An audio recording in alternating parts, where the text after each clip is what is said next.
Interference pattern में amplitude eight a point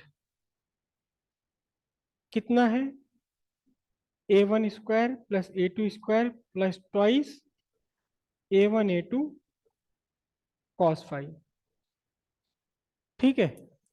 और young double slit experiment में, Young's double slit experiment में आपके जो दोनों स्लिट्स की विड्थ है वो सेम है। तो इसका मतलब दोनों ही स्लिट से चलने वाली लाइट के एम्पलीट्यूड सेम है। जब आपने यंग्स डबल स्लिट एक्सपेरिमेंट बनाया ये वाला, तो यहाँ ये जो स्लिट S1 की ओपनिंग है और स्लिट S2 की ओपनिंग है, दोनों की दोनों सेम है। दोनों की दोनों सेम है।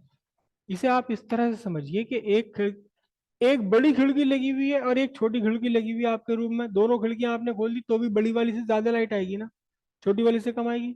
और अगर आपके दोनों खिड़कियों के साइज एक से हैं, तो सामने एक कमरे के अंदर दोनों ही से equal amount of light energy अंदर जाएगी, इंटेंसिटी दोनों की सेम रहेगी। तो यंग्स डबल स्लिट एक्सपेरिमेंट में A1 और A2 दोनों इक्वल है आपस में, जब तक कि इंटेंशनली उसको आप डिफरेंट ना करें, छोटा बड़ा ना करें अपर्चर को। तो उस केस में दोनों की दोनों इंटेंसिटी सेम है, यंग्स डबल स्लिट एक्सपेरिमेंट में दोनों एम्पलीट्यूड सेम रहेंगे। तो फिर आपका नेट रिजल्टेंट एम्पलीट्यूड कितना बनेगा? आपका ए स्क्वायर प्लस ए स्क्वायर, और ये भी ए स्क्वायर हो गया। 2a स्क्वायर यहाँ से आप कॉमन ले लेंगे तो क्या बनेगा? 1 प्लस cos 5। और नेट एम्पलीट्यूड आपका बनेगा A square root of twice 1 plus cos 5। इसे जरा सा आप सब चेंज कर लो ताकि ये 1 कट जाए और हम यहाँ से रूट रूट हटा सकें। तो बताना जरा कैसे हटाएंगे इसे। 2 cos स्क्वायर 5/2 1 प्लस, सब कुछ खत्म कर दें एक ही बार में। कितना? 2 cos स्क्वायर 5/2। तो अब ये आपका रिजल्टेंट एम्पलीट्यूड, ये भी 2 भी बाहर निकल गया, कॉस स्क्वायर भी बाहर निकल गया, तो बना 2a cos 5/2। ये नेट एम्पलीट्यूड हुआ। ये केवल तब एप्लीकेबल है जब दोनों एपर्चर आपके सेम है, दोनों स्लिट्स के। अच्छा, कहीं भी किसी भी इंस्टेंट पर रिजल्टेंट एम्पलीट्यूड, वो resultant intensity I directly proportional to amplitude square.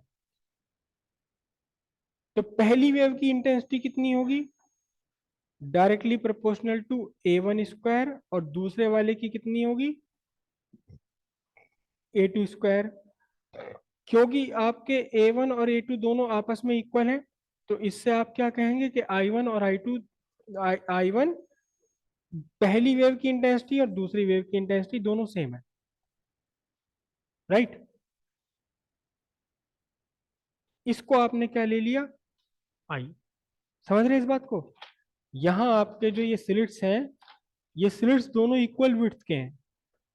तो S1 से P तक पहुंचने वाली और S2 से P तक जो लाइट पहुंच रही है, दोनों लाइट्स की इंटेंसिटी बिल्कुल सेम है। I1 और I2 सेम है, तो मैंने उसको I लिख लिया।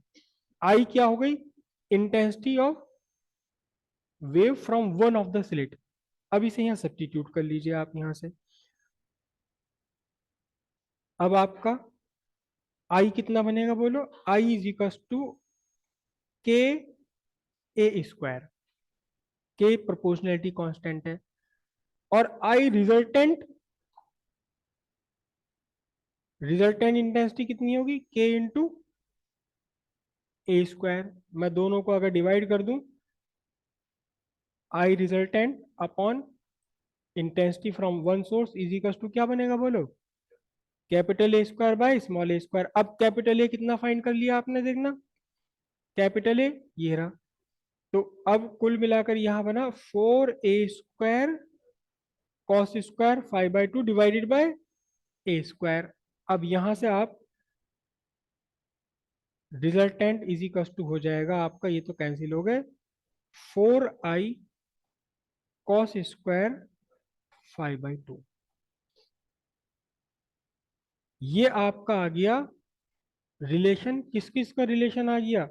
ये रिलेशन आ गया वो इंटेंसिटी जो आपको पॉइंट पी पर मिलेगी, किसके साथ, किसके रेस्पेक्ट में? उस इंटेंसिटी के रेस्पेक्ट में जो S1 और S2 से वेव्स निकल रही हैं उनकी इंटेंसिटी। करेक्ट। अब ये आपका इंटेंसिटी का फॉर्मूला बन गया फेज डिफरेंस की फॉर्म में। यहां से आप कोई भी फेज डिफरेंस रख करके रिजल्टेंट इंटेंसिटी फाइंड कर सकते हो। तो पीछे जो हमने डिस्कस किया था, क्या डिस्कस किया था देखो, कि ये आपका स्क्रीन, स्क्रीन, और ये मैंने बनाई क्या, कौन सा, O C, perpendicular bisector of S1 and S2। ये S1 और S2 यहाँ पर है, आपके S1 S2। ठीक है, स्क्रीन को मैंने फ्रंट साइड ले लिया। तो हमने क्या कहा था कि जो प्राइमरी मैक्सिमा है उसकी मैक्सिमम इंटेंसिटी तो सेंट्रल रीजन पर है, और फिर वो इंटेंसिटी घटती चली गई। इंटेंसिटी क्या हुई, घटती चली गई। ऑन ईदर साइड, दोनों साइड में ये इंटेंसिटी घटती चली गई। और यहाँ इस पॉइंट पर पहुंचकर, यहाँ इस पॉइंट पर पहुंचकर मिनिमा बन गया, इस पॉइंट पर पहुंचकर मिनिमा बन गया।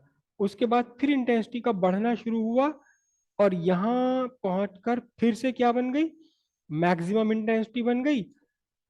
और फिर से क्या हुआ, इंटेंसिटी डिक्रीज होते होते, डिक्रीज होते होते क्या हुआ, फिर से क्या बना, यहाँ आकर के फिर से एक मिनिमा बन गया।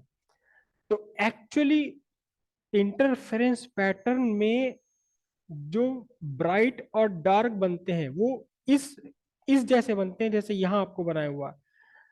अक्सर हम डायग्राम में क्या बना देते हैं, हम डायग्राम में बना देते हैं ये पूरा एक ब्राइट, फिर ये गैप, फिर ये पूरा ब्राइट, ये मैक्सिमा, ये मैक्सिमा, ये मिनिमा। एक्चुअल में रियल में ऐसा नहीं होता। वो क्यों नहीं होता? क्योंकि जब यहाँ आपने प्राइमरी मैक्सिमा लिया, यहाँ पहुंचने वाली दोनों वेव्स के बीच का फेज डिफरेंस जीरो है। इस जगह जब यहां पहुंच रही हैं दोनों वेव्स, तो दोनों वेव्स के बीच का फेज डिफरेंस एग्जैक्टली पाई हो गया। Path difference lambda, phase difference pi. लेकिन यहां से यहां तक, यहां फेज डिफरेंस है जीरो, यहां फेज डिफरेंस है पाई। तो जीरो से पाई तक स्मूथली बढ़ रहा है, और जैसे जैसे फेज डिफरेंस बढ़ रहा है वैसे वैसे इंटेंसिटी घटती चली आ रही है। इस फॉर्मूले से आप किसी भी पॉइंट पर फाइंड कर सकते हैं रिजल्टेंट इंटेंसिटी। अभी तक हमने कहा फाइंड करी थी, केवल यहां ब्राइट के भी बिल्कुल बीचों बीच। और कहा फाइंड करी थी, डार्क के भी बिल्कुल बीचों बीच। जबकि ब्राइट पूरी की पूरी ब्राइट नहीं है, ब्राइट तो एक्चुअली यहां से यहां तक चल रही है ब्राइट। इसमें भी इंटेंसिटी का डिफरेंस हुआ जा रहा है। यहाँ इंटेंसिटी मैक्सिमम है क्योंकि पार्ट डिफरेंस लैम्डा है और फेज डिफरेंस एग्जैक्टली 2 पाई है। फेज डिफरेंस जीरो, बढ़ते बढ़ते फेज डिफरेंस पाई, मिनिमम बन गया। फिर बढ़ते बढ़ते पाई से बढ़ना शुरू हुआ फेज डिफरेंस, और यहां पहुंचकर 2 पाई हो गया। पार्ट डिफरेंस हो गया लैम्डा, फेज डिफरेंस हो गया 2 पाई, और फिर से क्या बन गया आपका, फिर से आपका यहाँ एक मैक्सिमा बन गया। और फिर इसी तरह फेज डिफरेंस 2 पाई से बढ़ते बढ़ते 3 पाई हुआ। पाथ डिफरेंस लैम्डा से बढ़ते बढ़ते 1.5 लैम्डा हो गया, फिर मिनिमा बन गया। करेक्ट। ये वो फॉर्मूला निकल गया जिस फॉर्मूले से आप कभी कहीं भी निकाल सकते हो। हाँ, अगर आपके पास मान लो फेज डिफरेंस नहीं है, पार्ट डिफरेंस है, तो पहले उसे फेज डिफरेंस में कन्वर्ट कर लीजिए। कैसे? Phase difference is equal to 2 pi by lambda into path difference. अगर पाथ डिफरेंस है आपके पास, पहले फेज डिफरेंस में कन्वर्ट कर लीजिए, इस फॉर्मूले में आप रख दीजिए। इस फॉर्मूले के ऊपर न्यूमेरिकल एग्जाम में कई बार आ चुका है, कई बार ये फॉर्मूले पे न्यूमेरिकल आ चुका है इस पर। ये कौन सा फॉर्मूला है? Intensity at a point on in interference pattern with respect to intensity of one of the superimposing wave. दोनों में से किसी एक वेव की, जबकि दोनों की दोनों आइडेंटिकल वेव है। याद रखिएगा, ये फॉर्मूला केवल तब एप्लीकेबल है जब दोनों आइडेंटिकल वेव्स है, यानी कि उनकी फ्रीक्वेंसी, उनकी वेवलेंथ और उनके एम्पलीट्यूड सब कुछ बिल्कुल एक जैसे हैं। पाथ डिफरेंस कांस्टेंट है, पार्ट डिफरेंस सेम नहीं है, पार्ट डिफरेंस जीरो नहीं है, what ever be the path difference, वो कांस्टेंट है सस्टेन्ड इंटरफेरेंस के लिए। ठीक है, हेडिंग डाल दीजिए इसमें, intensity of resultant wave at a point in young double slit experiment. Intensity of resultant